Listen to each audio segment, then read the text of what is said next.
Yo, what is going on, everybody? It's here. We're back with another video, and today we're going to be talking about Stadium Creator. We're going to step back from No Money Spent. I want to talk about Stadium Creator because one, this is the most watched video on my channel, and two, they don't have a very good tutorial in this game on how to use Stadium Creator, so I want to go into detail over that. So if you guys are new around here, be sure to subscribe to the channel and throw a like on the video if you guys enjoyed it. Let's get into it. Okay, so the first thing I want to go over here, where can we find Stadium Creator? If we go to the Create tab, you'll be able to see the Stadium Creator tab. Now, if this is not here for you, this was a big issue in my last year's video. I should have went into more detail over this because it was a big problem.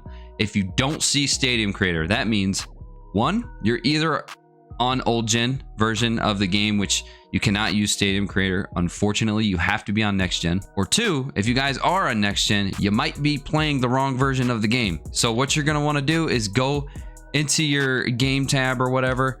I don't have the old gen version of the game downloaded on here. I probably should. But what you're going to want to make sure is you are playing the next gen version of the game. That was a big problem last year. A lot of people they never even realized that they were playing the old gen version of this game, and that's why they couldn't play on Stadium Creator. So as you can see here, it says X and S. That's the version that we're going to want to play. That is the next gen version. So make sure you're on the correct version of the game, and do know that you can only do this on next gen version. All right, so now we're going to click into Stadium Creator, and we're going to get our main menu here. A lot of cool things here. The very first thing you're going to see here, you can just start right off the rip and start creating a stadium. You're also going to see all of the other stadiums that you have either downloaded from vaults or stadiums that you have created in the past. If we go up to this little trophy right here, this is showing us the vault. This is showing us different stadiums that were created by different people out there. If you don't have the patience to sit here and create a stadium, because let me be honest with you, when you guys create a stadium, it's going to take a very long time. It's kind of frustrating, and it's just very time consuming. But what you can do is go into the vault, find a stadium that you like, you can download it and use other people's creations, which is really cool. You can also go to recent uploads, check and see what has been recently uploaded. And then template stadiums. This is probably the biggest tab here when it comes to creating a stadium, because it kind of gives you a template to start with. If you find a setting that you like and you want to start with this one, you can build off of it and create it to your liking. So a lot of different templates here that you can start with. Really cool. But what I really like about this template stadiums is the major canvas, the minor canvas, and the blank canvas. I'm noticing when creating stadiums, stands are the hardest thing to do. I notice whenever I do stands, the stands are not lined up perfect. They look goofy. Sometimes the stands are intersecting with the dugout. It just doesn't look right. I can never get the stands right. So the major, minor canvas, and not blank canvas, the major and the minor canvas are going to help you with that. If you want like a more major league look, I would do major canvas. If you want to do a minor league look, like ship it, you would do a minor canvas. Let's jump into these and see what they look like. So as you can see here, we are on the minor league canvas right here. As you can see, everything in the outfield is wide open, ready for customization, ready for you to do whatever you want to it. If we go behind the backstop here, we've got the stands. Now, these are a little bit smaller stands because this is a minor league stadium. So I think right here, when it comes to stands, this is the most difficult part when it comes to making stands, because it's really, you got to just make it just right. As you can see here, the stands are lined up perfect with the dugout. I know sometimes whenever we do the stands manually, these stands will come out too far and they will go actually inside of the dugout, and it just looks really janky. So I highly recommend trying one of these canvases to start out with as a template. And then here's the major template. Looks a little different, but it's the same concept. Everything is wide open in the back, and as we can see here, the stands are let me zoom out right here. The stands are much bigger and makes it look like a real major league stadium. This is actually a really cool one, and it's a good head start when it comes to making a stadium. And then lastly is our blank canvas. If you feel comfortable with making stands, and say you don't even want to make stands, you don't have to make stands. You can do blank canvas. This is leaving everything around you completely blank, ready for customization. You can do whatever you want right here, and that is blank canvas. So if you want to let your mind run free, go to blank canvas and have some fun. All right, so here we go. We're gonna go over the basic controls of Stadium Creator. As you can see here, this is kind of like a first-person shooter kind of thing. You got your crosshair in the middle. You can use this crosshair to select things. So like if I want to edit this fence right here, I can go ahead and hit A over top of that, and then it'll give me all these different options for fences that we can use. If I want to modify this, I can do that. Literally, you hover this crosshair over anything, you're able to modify anything on the stadium. Left and right trigger enables you to go up and down, and then of course the left stick and right stick, it's like a first-person shooter. Like I said before, it's the same exact controls. Now if we look at the top right hand corner of our screen, we've got two icons here. One looks like a person with a number 33K.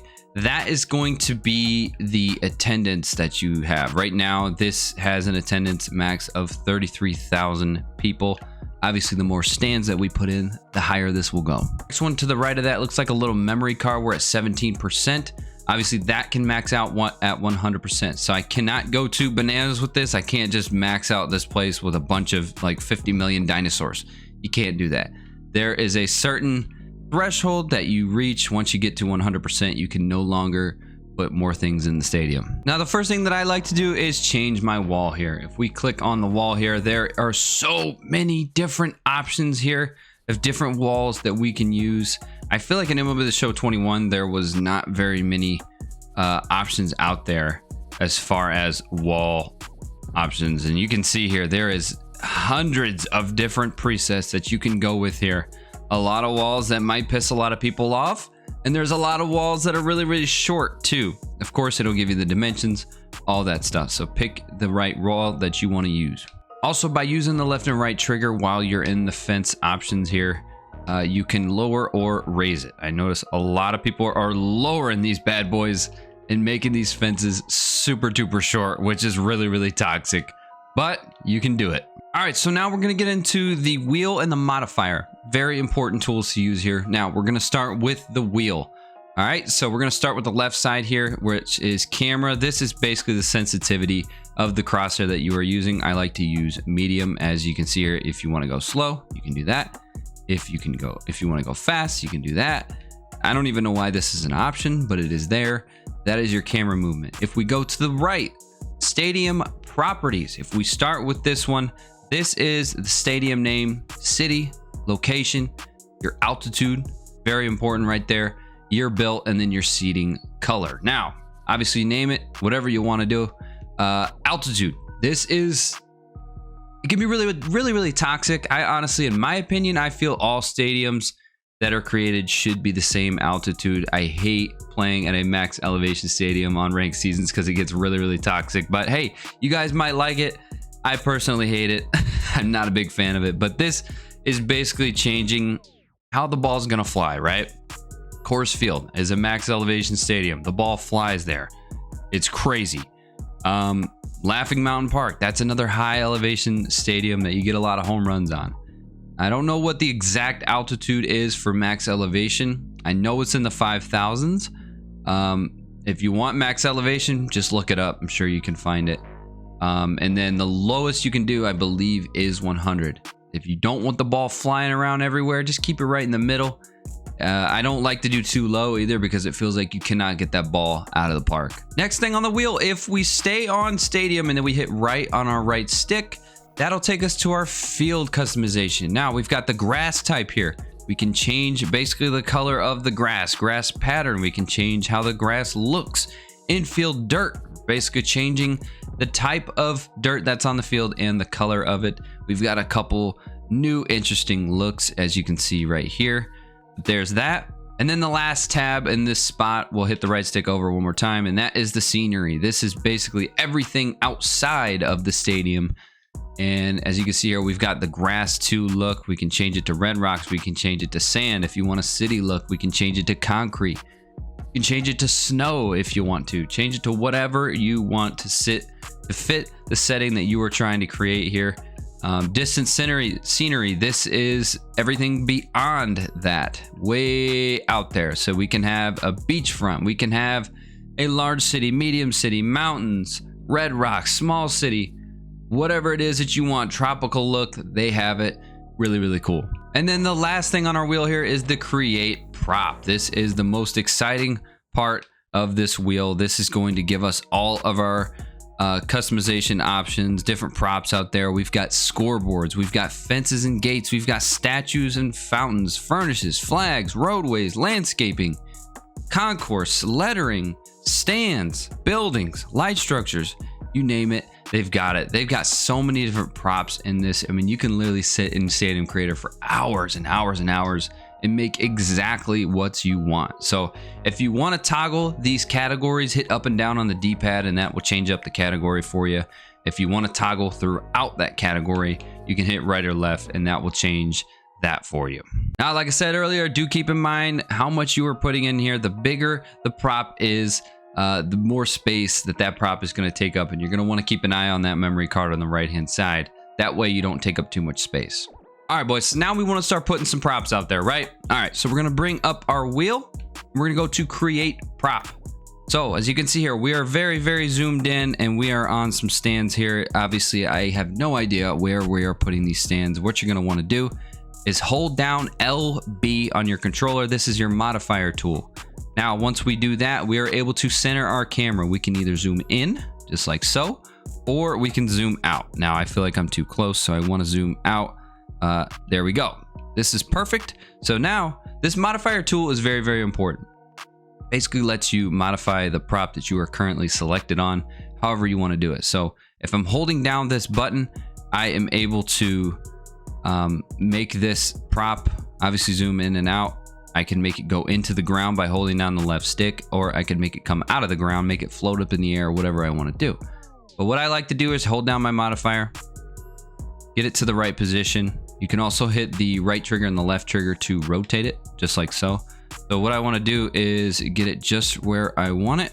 Boom, just like that. It doesn't have to be perfect because there is another tool here that I'm going to be showing you.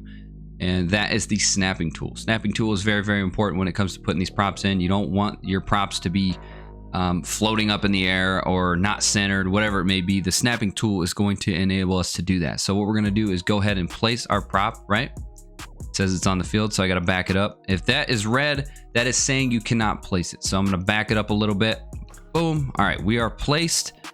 It's not perfect, but I'm just doing this for example purposes. We've got a stand out here.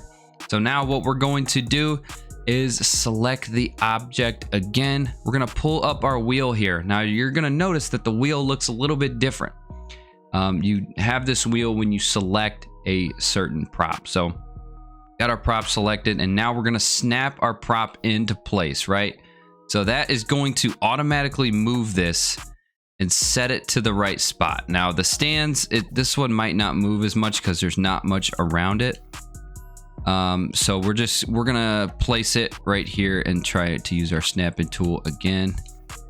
There we go. All right, so it's not gonna move it right here because there's really nothing around it, but we will put something over here to make that snapping tool work.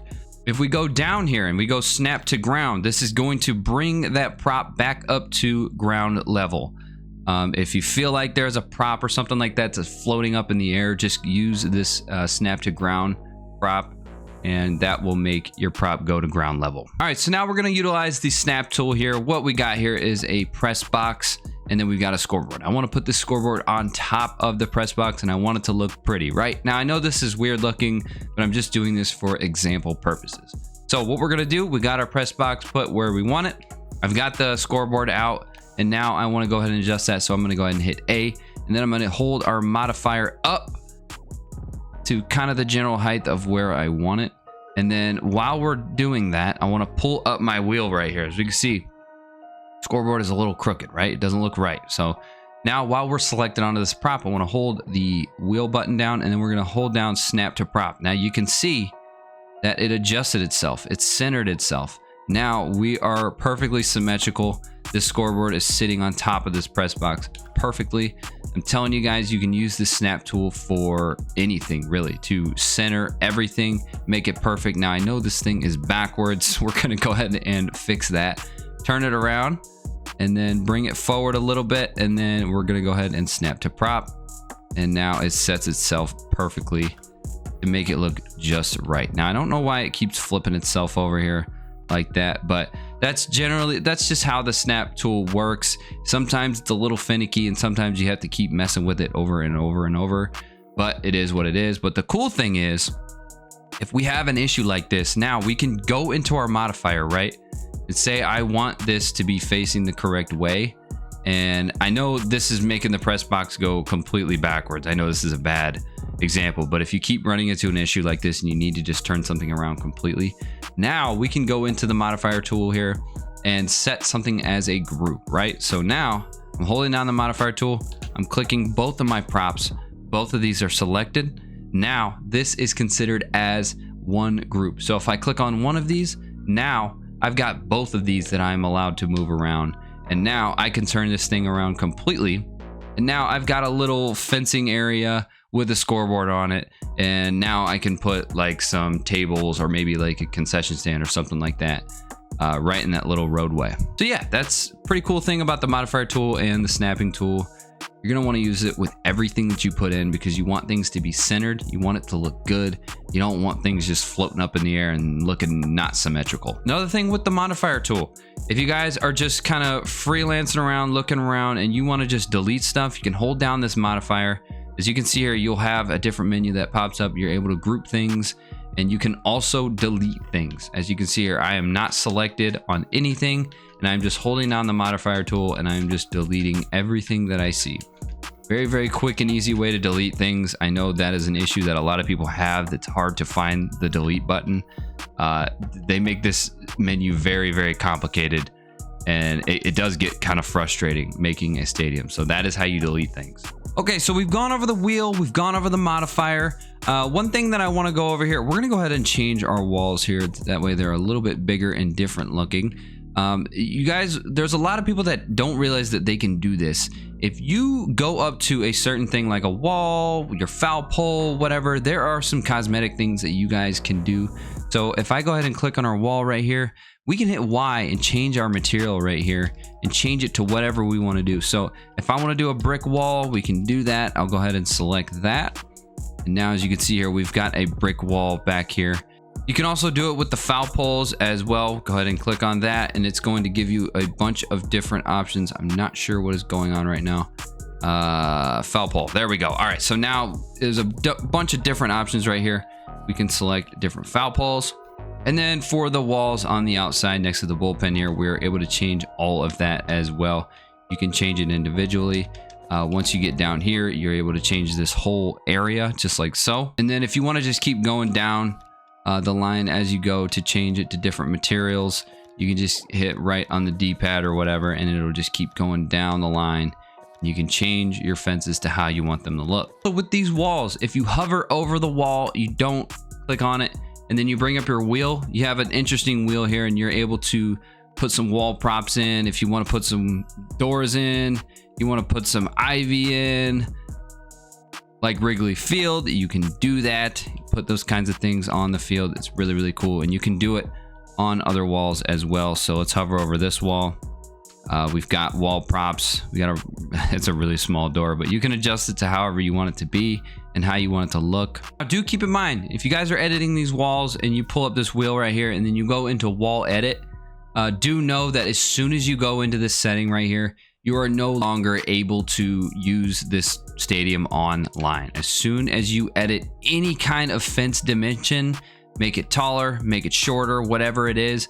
As you can see here on the right hand side, that bat with a cross on it is basically letting us know that we cannot use this online anymore. So do keep that in mind when you are adjusting the wall dimensions manually. So that is why we have to use those presets. So yeah, guys, that's pretty much it when it comes to Stadium Creator. Those are all the basics right there. I just wanted to get that out there because they don't really have a really good tutorial on this game on how to use this, and they make it really, really complicated for everybody. So I hope some of these tips out here helped you guys out with Stadium Creator and made it a little bit easier, the process much easier for you guys. But that's going to be it for this video. I hope you guys enjoyed it. If you did, subscribe to the channel and leave a like on the video. I'm out of here, boys. Peace.